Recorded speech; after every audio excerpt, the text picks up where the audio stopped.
Kristallnacht, then my sister was already gone. I was going to the bakery every morning with my bicycle at 6 o'clock in the morning. And when the day of Kristallnacht, I went to work at 6 o'clock in the morning, and there were things going on the street, but I wouldn't know what they were. You know, there were trucks running around. It was 6 o'clock in the morning. I remember usually there was nobody on the street yet. And there was excitement going on. You could see things happening, but you didn't see anything. I thought nothing of it. I went to work like I always do.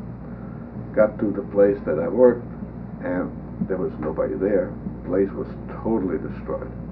I mean, they had smashed every dish, and it was just a mess. I looked around for a little bit. There was nobody there. There was a synagogue, a Reformed synagogue, about 2 or 3 doors down, very large synagogue. Nothing had happened there when I was there. And so after a little while, I said, well, I better go back home. On my way home, I had to pass a conservative synagogue in which I was bar mitzvah, and there were some people standing there, and they had a photographer standing there, and I have never forgotten this because he was there with his hood over his head taking pictures. Smoke was coming out of the synagogue, and it was on fire. There were about 50 people there. That picture that I had always in my mind is in the archives.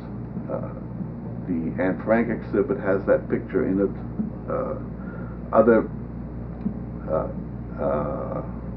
magazines and documentation has the picture in it that I was actually there seeing the people.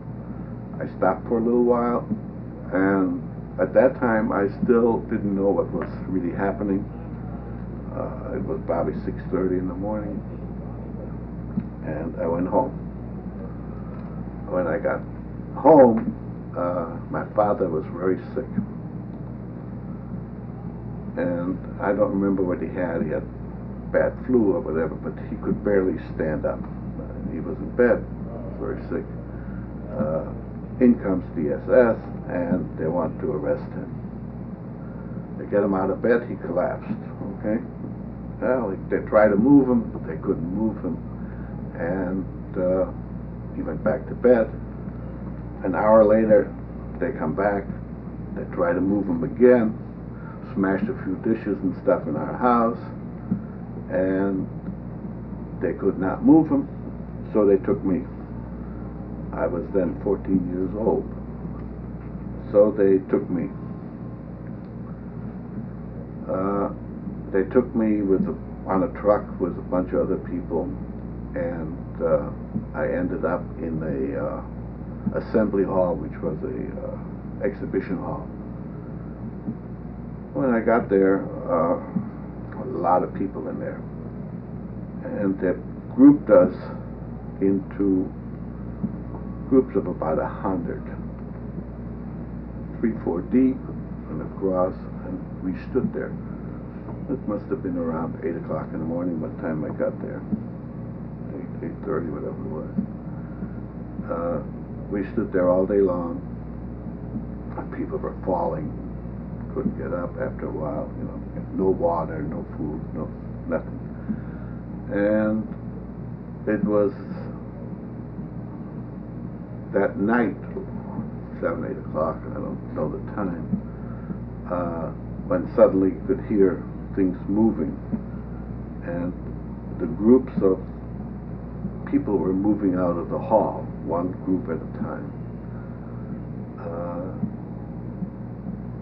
As they came closer to move our group, some SS man looked at me and he says, "How old are you?" I said, 14, but I had a beard already, dark beard, so I looked older. He said, "You're only 14? He said, "Yes." He said, "Stand over there." And I moved over there. And pretty soon there were about 8, 10 people standing with me. And every group moved out of the hall, and we were the only 10 people left. We then had to sweep the place down, clean it up, and when we were done, they took us out the door. When we got close to the door, we were surrounded by SS in a very tight circle. I didn't know at that time what it was. They then marched us out the door, and there were hundreds of people out there screaming, mostly women. The women were the most fanatic and much worse than the men in viciousness. So they pushed us through that group and protected us from getting beat up. They wanted to tear us apart. And when we got to the end of the walkway, like all these exhibition halls have a large open area where people can come in. When we got up to the street, by that time it was 1, 2 o'clock in the morning. And I don't know how long these people had been standing out there, but they were bent to destroy us. And when we got to the edge to the street, the SS jumped aside and left us alone. Well, I was 14 years old. I could run pretty good.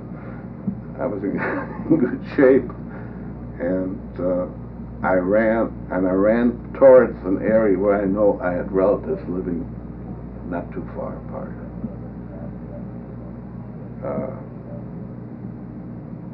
I ran, but people kept getting closer. I could hear them hollering in the background, and it sounded louder. After some time, I couldn't run anymore. So in Europe, the telephone booth have a bottom closer. It's glass on top, and if you've ever seen the old ones, the bottom is solid, about a foot high. So I ran in the telephone booth and laid down, and a group of women ran by and screaming and hollering and so on. And luckily, they didn't find me. After the noise died down, I got up and proceeded towards my uncle's house. Well, by that time, everybody knew what was going on, and he wouldn't open the door for me. He was scared. So I finally convinced him to call our house and tell him I was okay. And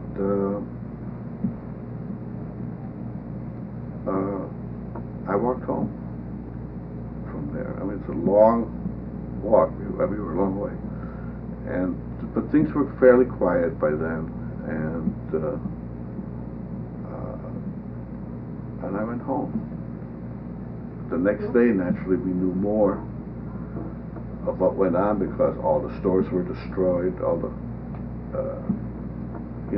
and the Jewish community was really in an uproar. And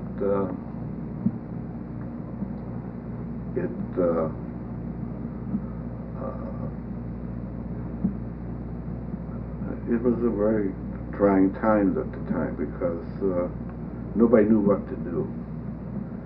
I have a letter that my mother wrote that day. And she really didn't say anything, but she said, "We gotta go."